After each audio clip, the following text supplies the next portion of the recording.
manage money feel that we are somehow, I don't know, not better than everybody else.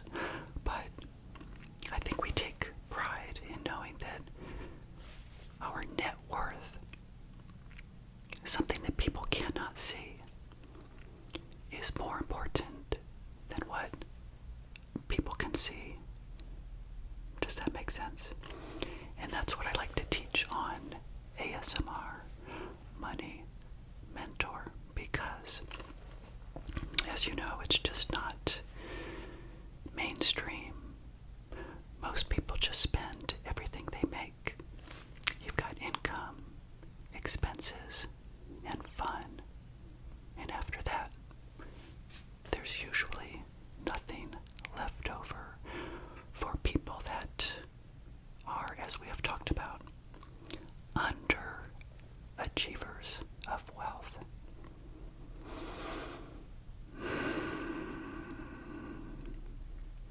And I want all of you to become the opposite. I want you to become a prodigious accumulator of wealth.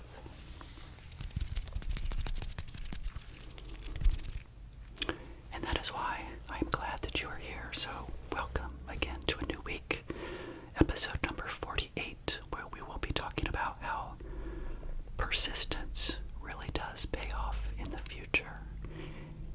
And I'm not just going to say that, I think that I did okay. I'm going to show you that I did okay with actual numbers of how my portfolio grew in the year 2019. And also keep coming back because 2020 and 21 were also amazing years in the stock market. And some people will say that, and it's very true, that we don't know what the returns will be in the stock market in the future. But guess what? They didn't know many years ago. So if we go back 50 years, do you think that everybody believed that it would do great? I mean, nobody knows. Nobody has a crystal ball to forecast what's really going to happen. So that's why I always say, and I talk to people about, just try to achieve your personal best, and always err on the side of caution. Control what you can control. And so today, again, we'll talk about how persistence pays off in the future. And then when you come back on Wednesday, for those of you that are watching this real time, for episode 49, I want to talk about how to think about future success with your money. And finally this week on episode 50, I'm going to do what? Show you the money. I'm going to show you how my portfolio responded based on the amount of money that I was putting into my investments. What the rate of return was of the S&P 500. What the rate of return was for my portfolio, because you guys know I'm not 100% in stocks.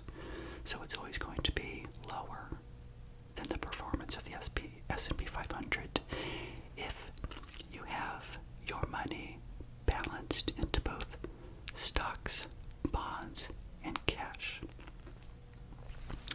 So come back on Friday.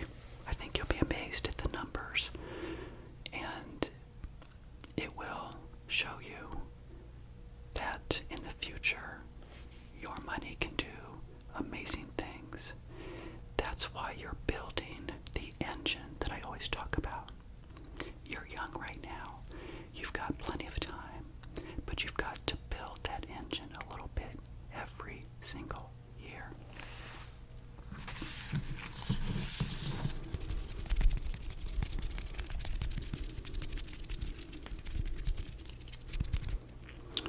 And so I wanted to bring up a video on your screen right now, so let me go ahead and do that. I wanted to show you that I have all of these planners, that I have documented all of my money thoughts throughout multiple years. And as I've shared with you guys before,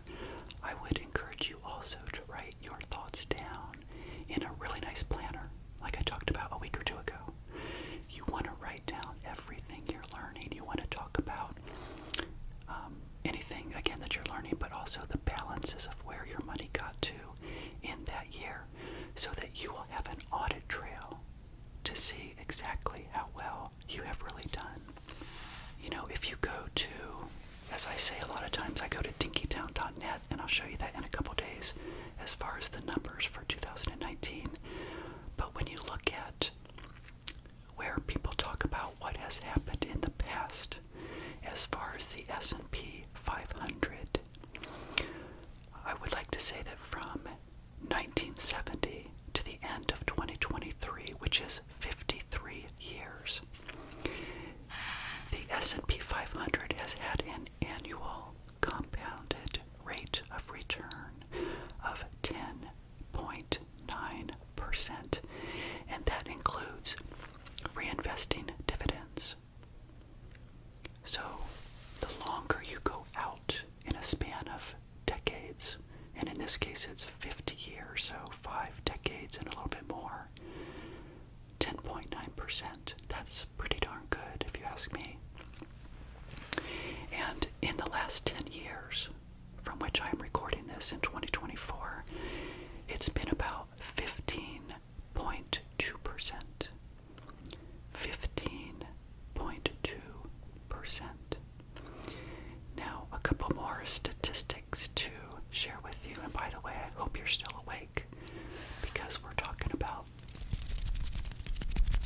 numbers, and that sometimes makes people fall asleep, which might be good, because after all, this is an ASMR channel, and I hope, again, that you are relaxing while you are listening and watching this video. So, believe it or not, the highest 12-month return of the S&P 500 was from June 1982 through June of 1983. The annual rate of return for that 10 years was 61%. Now that is huge, of course. In 1982 and 1983, I was in high school. I know many of you weren't even here, most likely. And even for me, of course, being in high school, I wasn't thinking about saving money. I didn't even understand the concepts. But think of all of those people that were on this planet at that time, that maybe they were 45 years old or 50 years old, maybe they were 60 years old. And let's say that they had saved a lot of money in their lifetime, like you're gonna do. Little visual triggers for you, because you guys are gonna also save and invest as you go forward. But think about all those people that had saved and invested and built their wealth like I'm doing and like I'm sharing with you. Every year, you know, it goes up and the balance is always higher than it was previously. They probably got to 1982, and then in June of 1983, and we're probably like amazed that their portfolio had such amazing growth. Now, it's also fair to say that a year of a 61% return is super rare. In fact, I don't think it's ever happened since then. In fact, I know that it has not, because that was the highest 12-month return. So those people were probably elated by the fact that their portfolio saw such growth in just that 1 year. But when you come back this week for episode 49 and 50, remember, I'm going to share with you that 2019 was also a phenomenal year with the S&P 500. In fact, it's very reminiscent of what happened in 2013. Do you guys remember that have been with me for a little while? 2013 was also a very good year in the stock market. Now, 2019 was 50% of what happened from June of 82 to June of 83. It was only close to about 30%, but still an amazing return of the stock market in 2019. The last thing I'd like to share with you before we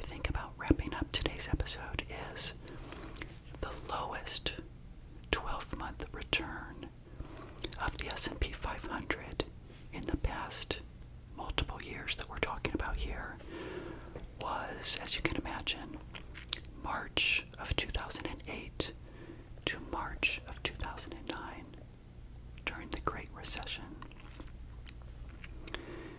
Now, many of you that are just joining my YouTube channel, you may not have gone back and watched my previous episodes, but just go to the playlist tab and you can watch them sequentially starting with episode 1. And I do talk about my feelings and my thoughts about 2008. Just to recap that, I mean, I was investing in 2008, but I didn't start until 2005. So I had very little money in 2008. In fact, on the screen a little while ago in that video, you may have noticed that I think it said I had about $40,000 at that point. So if the market went down 50%, all I lost was $20,000, right? So it wasn't like I had $1 million back then and then lost 50%. So you always have to put things into perspective. But of course, as you know, that was also then the beginning of the bull run of the market, in which I leveraged because I was positioned at that time, as I've talked about, to be able to put a lot of money into the market when it was priced really low. Okay, so we'll come back on the next episode and I'll go into more details, of course, about all of these concepts, including how to think about the future success of your money. You know, I'll give you details about my thoughts about 2019, and of course that's going to roll into 2020 and 2021 as well. As I mentioned, were also very significant wealth building years in the stock market. Okay, so that's what I had for you guys today. I hope you like content like this, and if you do, please give me a thumbs up. I would appreciate it. Thank you to all of you that are subscribed to my channel. If you're not, please hit subscribe.